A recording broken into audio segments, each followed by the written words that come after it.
Bapak Bupati support banget, dia kasih kita banyak apa ya, mungkin kayak support lah, oh mau ini banyak informasi yang kita nggak bisa dapat di sini gitu. Nah proses itu kita pulang, kita sempat tulis ulang. Setelah kita ke Batam itu kayak banyak dapat banget wawasan di situ. Mungkin nanti ada bisa kita lebih detail sama Evelyn. Nah setelah itu nextnya baru kita pemilihan case-case yang kayaknya memang nggak ada yang bisa lebih baik dari case yang hari ini sih kalau dari setelah kita tonton.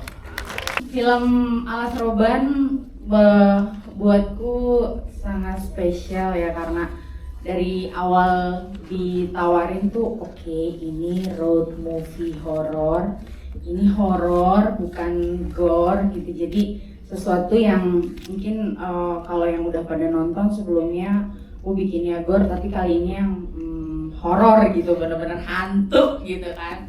Gitu terus tapi menariknya di sini bukan cuma cerita horor aja di dalam kemasan ceritanya, tapi ada moral story yang sangat kuat gitu di dalam cerita ini gitu, terutama tentang perjuangan ibu untuk anaknya. Nah, kalau membicarakan rasa takut gitu ya, gimana ya cara membangun rasa takut? Kalau aku selalu percaya semua cerita itu bergeraknya awal tuh dari karakter. Itu dari karakter. Tapi bedanya di Alas Roban ini bukan hanya bergerak dari ketakutan, traumatik dan psikologis yang ada di karakter aja, tapi kisah Alas Roban sendiri sudah sangat legend dalam kisah di tanah Jawa ini gitu. Maksudnya kisah Alas Roban kayak hampir semua teman-temanku aku cerita menyebut kata Alas Roban, mereka pasti rata-rata pada tahu, oh iya setiap pulang kampung pasti lewat Alas Roban. Pasti setiap lewat sana selalu ada cerita, kisah menarik, mistis, bahkan gaib yang selalu mereka dengar gitu. Jadi artinya aku ngerasa Alas Roban ini ceritanya tuh milik semua orang gitu. Maksudnya bahkan relate gitu, karena apalagi di Jawa ini kan pusat orang-orang hijrah ke kota, pasti setiap lebaran gitu ya atau hari libur pasti pulang ke kampungnya dan melewati Alas Roban. Dan Alas Roban itu kan punya dua jalur ya, ada jalur lama dan jalur baru. Nah justru di jalur lamanya ini kisahnya tuh sangat banyak. Nah dari karakter yang kita ulik gitu kan, maksudnya background karakter, dari situlah kita memulai rasa takut gitu, karena ketakutan pasti terbangun karena ada pengalaman psikologis di setiap karakter. Ya, ini horor pertama aku yang penulisnya ikut terjun langsung ke lokasi kejadian di Alas Roban, yang sebelumnya biasa developnya nggak langsung di di tempat terjadinya gitu, tapi aku sama Evelyn sama Pak Oswin juga waktu itu kita langsung ke Alas Roban beberapa hari. Kita temuin ada kuncen, ada dalang, ada beberapa warga di sana, dan bahkan kita menyusuri hutan Alas Roban tidak hanya di siang hari tapi juga di malam hari gitu. Bagaimana maksudnya kita minta bukan minta sesuatu tapi kayak minta izin ya, kulo nuwun gitu kepada penjaga hutan Alas Roban gitu, karena maksudnya ketika kita membuat sesuatu, maksudnya hutan ini kita percaya banyak hal mistis, gaib yang terjadi di sana, kita pun harus percaya gitu, maksudnya bahwa ada dimensi-dimensi dunia lain yang bersisian sama kita yang nggak bisa kita lihat gitu. Karena ada, maksudnya kisahnya panjang sekali gitu, bagaimana dulu hutan Alas Roban dibuka untuk jalanan itu bukan dengan situasi yang mudah gitu pada era dulu gitu, dengan ritual-ritual yang banyak gitu. Karena saya yakin banget Alas Roban adalah salah satu hutan yang sangat penting di Jawa yang keberadaannya ini sangat menentukan demografi, geografi di tanah Jawa. Kalau sebenarnya waktu itu tuh prosesnya juga cukup menarik ya, soalnya waktu itu aku sempat bilang sama Pak Oswin kayak, aduh horor kisah nyata dan lokasinya beneran ada, terus aku harus berangkat kayak, oke sebentar, ya udah yuk cus kita berangkat gitu. Jadi mungkin karena kisahnya nyata, walaupun sekarang udah ada jalur baru banyak, tapi tetap banyak legenda-legenda yang udah hidup gitu. Banyak banget cerita-cerita pengalaman orang tentang apa yang mereka alami di Alas Roban. Nah untuk sisi menariknya menurutku aku harus cari satu benang merah. Apa sih kalau ngomongin Alas Roban itu kan kurang lebih artinya alas tuh hutan, roban aku lupa apa artinya.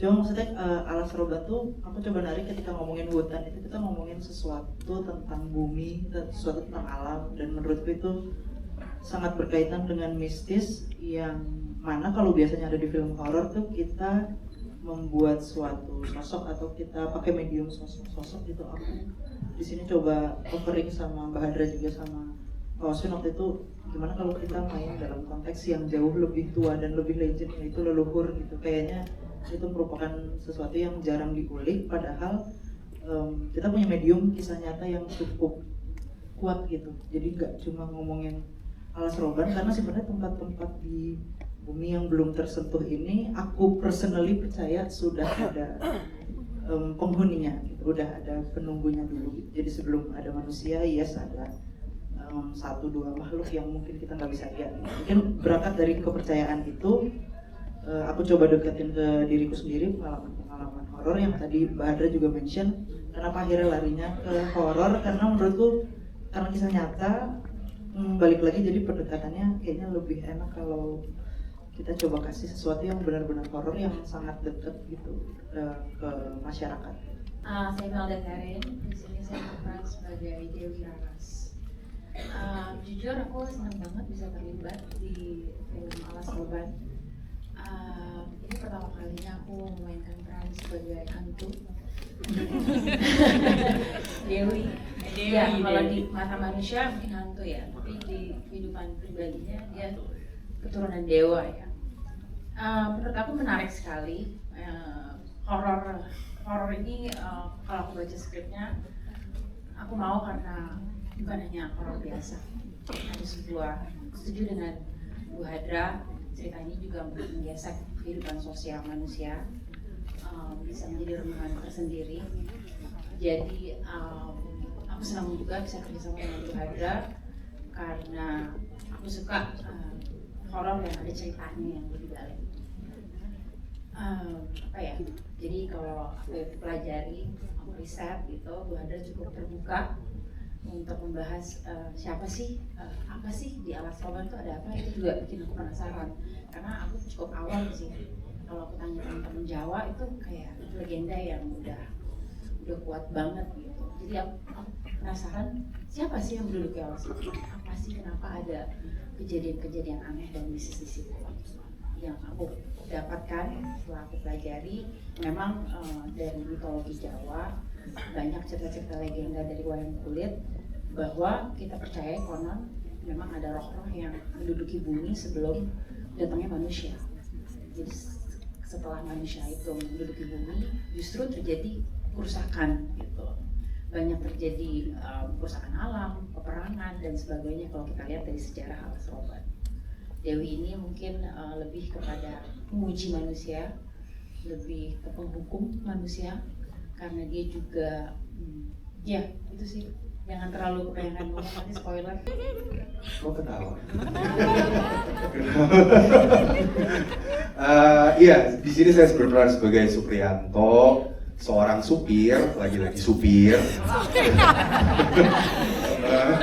Sering banget dapat jadi supir, tapi kali ini untungnya jadi supir ambulans. Ya. Karakternya sendiri buat saya sangat menarik karena dia punya sebuah pengalaman yang belum terjawab pada akhirnya. Dia kehilangan seorang anak dan seorang istri di Alas Roban, dan ada layer di balik karakter tersebut gitu. Dan Dan senang banget bisa bekerja sama dengan Ibu Hadrah dan semua teman-teman cast di sini, meskipun beberapa udah pernah kerja sama bareng di proyek lain, tapi dengan Bu Hadrah ini pertama kalinya, dan dengan Taskia juga, jadi ada 2 ratu horor saya kerja sama di film ini. Coba tepuk tangannya dong. Oh, yang satu princess, yang satu ratu. Oke, gitu aja ya. Halo semuanya, Hai. aku sebagai gendis di film Alas Roban. Gak apa-apa saya. Ada Bibi di sini, ada Bibi. Jadi Bibi tiba-tiba gue. Ya, silakan aja. Kabarnya gimana semuanya? Alhamdulillah. Oke, terima kasih udah datang, udah nyempetin buat nonton Alas Roban. Semoga suka sama filmnya. Terus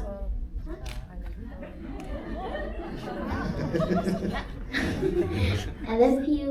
I love you, aku sayang. Love you, Bang. Maaf ya bingung aku kata-katanya. Iya bener Kak. Wow, tepuk tangan dong ya. Makasih. Ini film yang aku sayangi sekali karena ini film horor pertamaku. Ya, akhirnya memberanikan diri untuk terjun ke ranahnya Taskia. Untuk icip sedikit, ternyata kapok, alhamdulillah. Monggo. Aku seneng banget pertama kali di approach untuk film Alas Roban sendiri. Aku belum tahu kalau judulnya akan menjadi Alas Roban, tapi garis cerita dan plot yang ditawarkan untuk aku, menurutku ternyata film ini bukan hanya sekedar film horor, tapi juga film dengan garis plot yang sangat tegas sekali, tidak ada plot hole, lalu juga dramanya sangat hangat. Apalagi aku seneng yang ibu dan anak gitu karena aku belum punya anak. Anyway, aku happy dengan result dan hasilnya. Semoga juga teman-teman tersentuh hatinya dan happy juga mengingat karakter yang diberikan untuk aku di Alas Roban ini adalah sosok ibu yang seperti bundaku sendiri. Bunda itu nggak pernah kasih lihat betapa apapun dia akan lakukan buat aku, dan itu juga yang aku tuangkan di sini. Ternyata aku akan sejatuh cinta itu kepada anakku sendiri. Ternyata aku akan bahkan merelakan hidup dan jiwa aku untuk anakku sendiri. Dan ini adalah karya yang menjadi pengingat untuk diri aku sendiri kalau ya aku nggak akan sekuat ini dan aku nggak akan sehidup ini kalau bukan karena bundaku yang sudah mempersembahkan sebagian dari hidupnya untuk aku. Itu aja. Perkenalkan lagi, aku Taskia Namia, berperan sebagai Bude Tika. Alhamdulillah happy banget bisa bergabung di film Alas Roban. Menurutku ini salah satu yang memorable.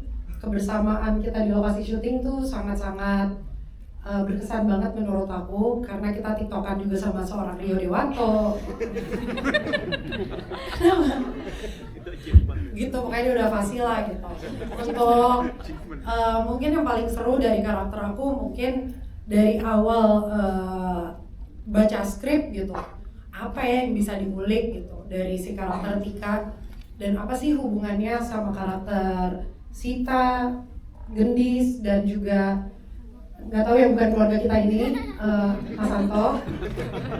Tapi dengan berjalannya waktu, ngobrol-ngobrol juga alhamdulillah dipercaya lagi sama Mbak Evelyn ini ya buat main di salah satu karakternya, dan happy banget juga bisa sama Bu Hadrah akhirnya. Direktur pertama juga nih, banyak yang pertama ya. Pertama jadi hantu, pertama jadi supir ambulans. Saya pertama didirect sama director hits perempuan di Indonesia. Tepuk tangan buat Bu Hadrah.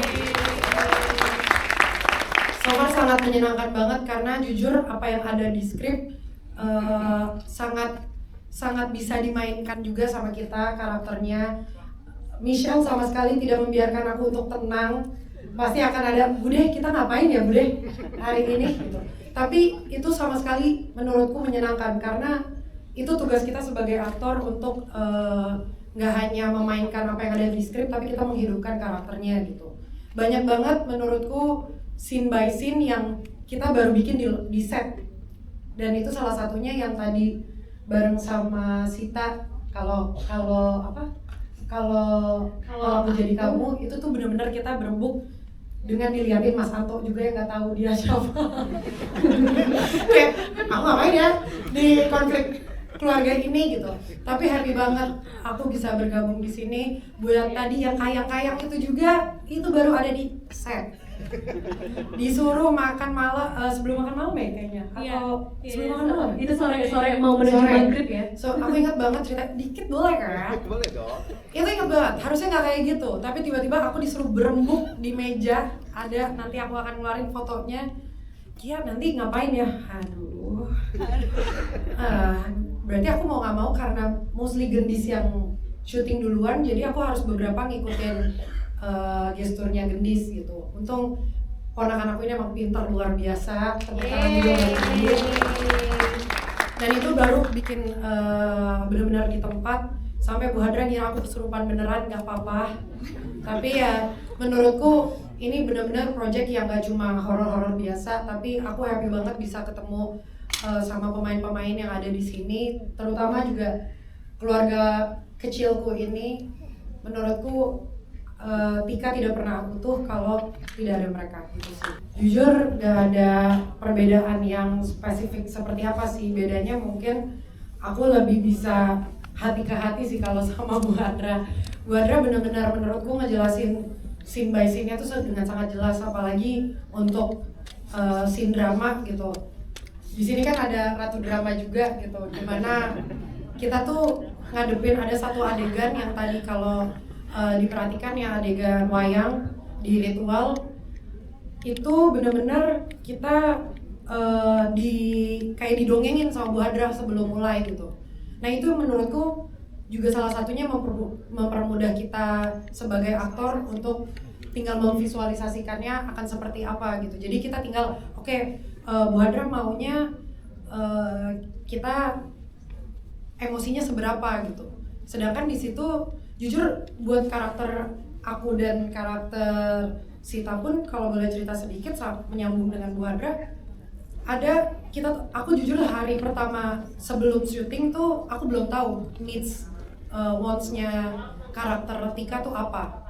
Sampai akhirnya aku mulai adegan pertama mereka baru masuk ke dalam rumah kontrakan, nggak tahu kenapa aku ngelihat gendis tuh kayak gue tuh pengen banget lagi punya anak gitu. Buat karakter Tikanya tuh nggak tahu kenapa kayaknya punya anak menyenangkan ya, kayaknya hidupnya lebih lengkap gitu. Itu yang tidak menurutku kurang dari seorang Tika yang akhirnya dilengkapi di hari pertama syuting bersama Sita gitu. Ketika Sita sangat mencintai suaminya, kayaknya hidupnya tuh hampa tanpa suaminya. Tapi di sini di sisi lain Tika punya sesuatu yang lain gitu. Makanya dialog-dialog itu akhirnya keluar, kalau kamu punya aku jadi kamu, aku akan rela buat anakku. Karena nggak tahu kenapa setiap melihat gendis tuh hati tuh kayak lagi berteriak kayak, kalau ibu kamu nggak bersyukur mendingan kamu buat aku aja deh gitu. Makanya hari itu aku sama Michelle langsung nyamperin Bu Hadra gitu, Bu, kita udah tahu kita mau ngapain gitu. Dan Bu Hadra alhamdulillah menerima ocehan kami yang kita itu gitu. Dan semoga di ending film tadi juga berasa banget kalau misalkan akhirnya Tika mendapatkan apa yang dia inginkan, walaupun dia pasti kehilangan juga seorang adiknya gitu. Gendis, ayo sayang, bisa yuk.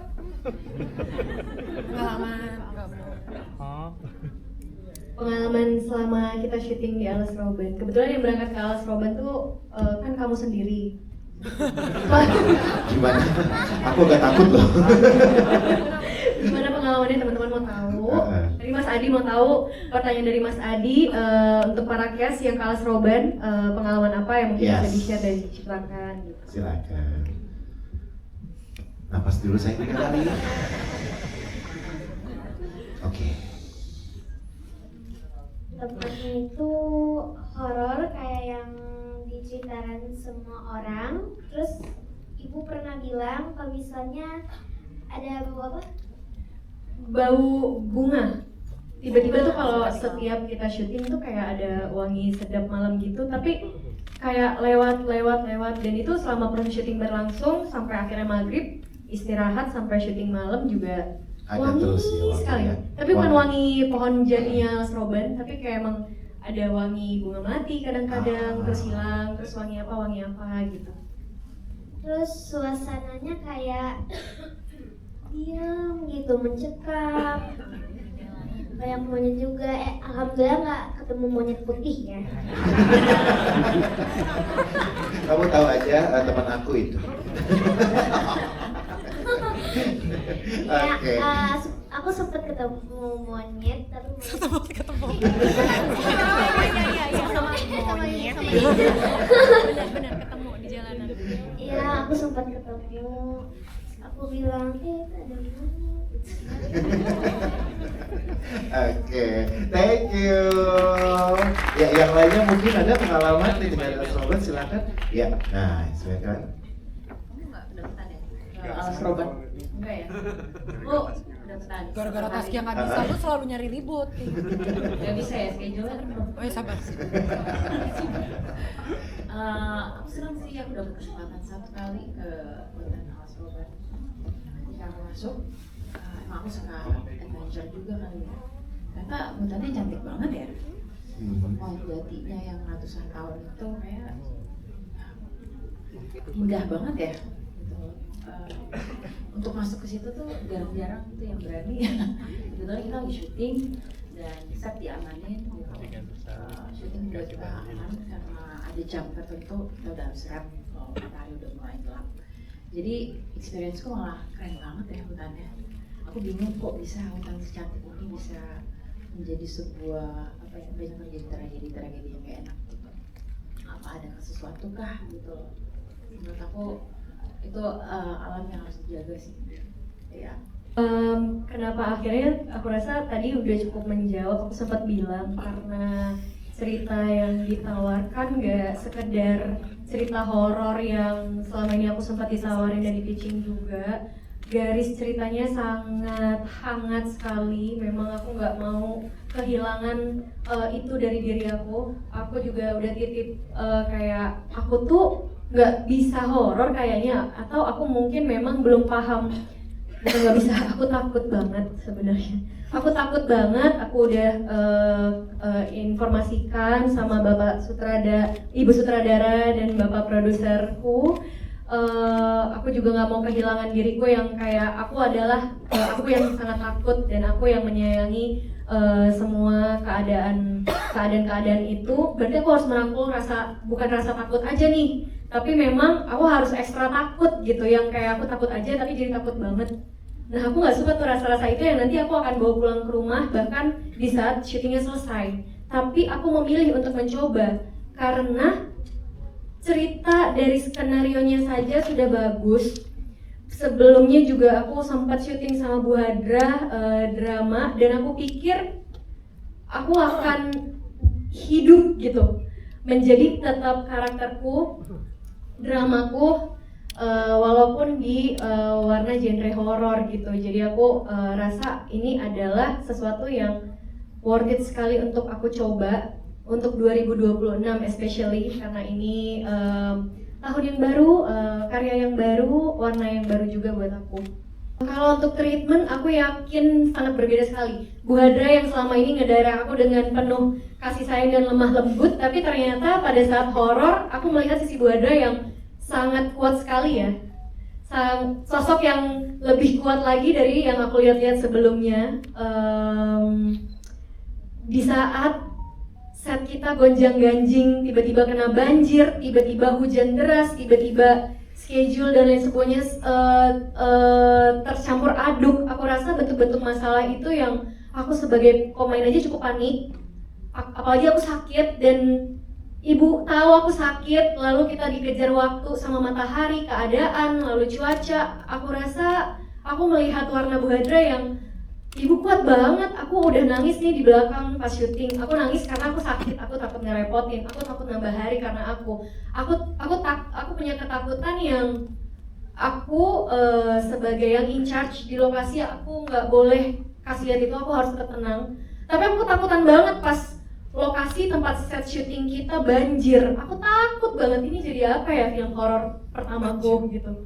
Banjir, lalu aku sakit, itu aku takut, tapi karena aku lihat Bu Hadrah tetap tenang. Aku sampai bilang, "Ibu, kita syuting, ini malam 1 Suro." "Oh iya, kenapa?" kata Bu Hadrah. Itu kan tahun baru Islam, Michelle, it's okay, kata Bu Hadrah. Aku tenang lagi. Aku udah sempet takut, ini kenapa krunya pada pakai sarung? Oh, ternyata hari ini adalah malam 1 Suro yang dimana banyak yang percaya seharusnya kita di dalam rumah aja, tidak beraktivitas berat. Lalu kita akan menjalankan scene yang sangat golden. Aku pikir, wah Bu Hadrah kuat sekali ya. Nah, jadi aku pikir itu sih bentuk-bentuk treatment horor juga sangat berbeda sekali dibandingkan drama. Drama yang fokus di merangkul semua perasaan dan rasa yang ada, environment yang ada. Kalau horor menciptakan, bukan merangkul lagi, tapi harus menciptakan suasana tersebut. Bagaimana di depan layar sangat mencekam, bagaimana di balik layar harus sehangat mungkin sehingga nggak ada yang takut, atau aku ya, atau diciptakan buat aku supaya aku nggak ketakutan. Aku rasa itu sih. Jadi sepanjang syuting adalah pengalaman yang sangat menyenangkan dan berharga. Thank you. Wow. Oke, kita mungkin ke Bu Hadrah, mungkin boleh tadi pertanyaannya boleh ya dijawab ya Bu Hadrah juga Mbak Evelyn silakan. Iya, di Alas Roban ini memang selain kita menceritakan kisah-kisah nyata yang sering terjadi, tapi memang ada selipan sejarah kelam di Alas Roban yang mungkin teman-teman kalau baca kisah sejarah di Alas Roban sangat pilu gitu, bahwa untuk pada era Hindia Belanda pembangunan jalan yang membelah hutan Alas Roban, banyak kerja rodi paksa yang pada akhirnya meninggal di sana, dan konon katanya banyak mayat yang ditimbun di sepanjang jalan Alas Roban. Itu salah satu duka bagi masyarakat Indonesia juga. Jadi Alas Roban adalah saksi sejarah. Itu satu. Yang kedua, kita juga mendekatkan setiap karakter ke kisah pewayangan gitu. Ada satu kisahnya Betara Kala, Betara Kala. Waktu itu diskus sama Mbak Imelda juga, kenapa yang akhirnya kita pilih kisah di pewayangan ini Betara Kala, karena Betara Kala tuh kalau kita telusuri dia sebenarnya dewa, tapi dewa yang tidak diinginkan, sehingga dia suka cari mangsa-mangsa untuk dia makan gitu kan. Tapi ternyata kenapa dia melakukan hal jahat itu, karena dia merasa kehadirannya tidak diinginkan oleh dunianya, oleh orang tuanya. Di sini juga pada akhirnya kita melihat satu relativitas terhadap karakter Gendis, di mana seorang anak yang terlahir dengan cacat, penglihatannya tidak sempurna gitu. Bagaimana seorang ibu harus tetap menghadapi dunia dengan kebutaan yang parsial yang dialami sama anaknya. Itu terus di sana pun sampai sekarang gitu kita bicara sama Kuncen dan Dalang asli di sana, bahwa di Batang hingga saat ini setiap malam 1 Suro mereka selalu mengadakan ritual wayang, karena ketika ritual wayang itu tidak dilakukan, pasti di besoknya ada kejadian yang tidak nyaman, tidak mengenakan, kabar yang tidak baik, kabar buruk gitu. Sampai akhirnya mereka melakukan ritual wayang setiap tahunnya, karena memang ternyata untuk membuka hutan Alas Roban itu banyak perjanjian penting gitu yang terhadap leluhur-leluhur yang tadi dimention sama Evelyn dari dimensi lain, bahwa ada kesepakatan-kesepakatan yang harus terus dilakukan oleh warga. Karena aku pun juga baru tahu kenapa daerah itu disebut Batang gitu. Mungkin teman-teman juga udah banyak yang baca gitu, karena waktu itu salah satu yang diutus sama Sultan pada era itu memang pertama kalinya memangkas satu pohon batang itu sangat sulit sekali, sehingga berita itu beredar kemana-mana, jadilah sehingga itu kawasan yang disebut jadi namanya daerah Batang Alas Roban gitu. Jadi memang ini kisahnya banyak banget selipannya, karena rasanya kita tidak bisa mengesampingkan itu semua ketika kita membicarakan Alas Roban. Alas Roban bukan cuma cerita warung pecel ayam yang gaib, ya kan, terus pengendara motor banyak terjadi kecelakaan tengah malam gitu kan, terus ada jam-jam di mana katanya jangan melewati Alas Roban di jam-jam tertentu tengah malam, karena biasanya suka banyak sosok-sosok yang hadir yang menyerupai sosok-sosok yang menyeramkan gitu.